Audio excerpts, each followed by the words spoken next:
وأوحينا نوحا إلى قومه أن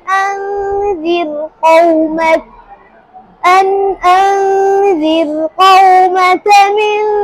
قبل أن يأتيهم عذاب أليم. قال يا قوم إني لكم نذير مبين أن اعبدوا الله واتقوه وأطيعون يغفر لكم من ذنوبكم ويؤخركم إلى أجل مسمى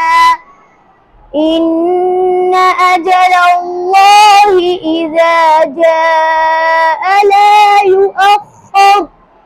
لو كنتم تعلمون. قال رب إني دعوت قومي ليلا ونهارا فلم يزدهم دعائي إلا فرارا وإني كلما دعوتهم لتغفر لهم جعلوا أصابعهم في آذانهم واستغشوا ثيابهم وأصروا واستكبروا استكبارا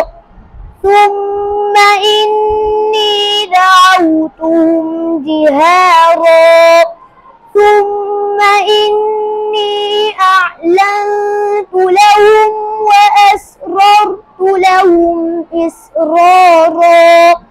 فقلت استغفروا ربكم إنه كان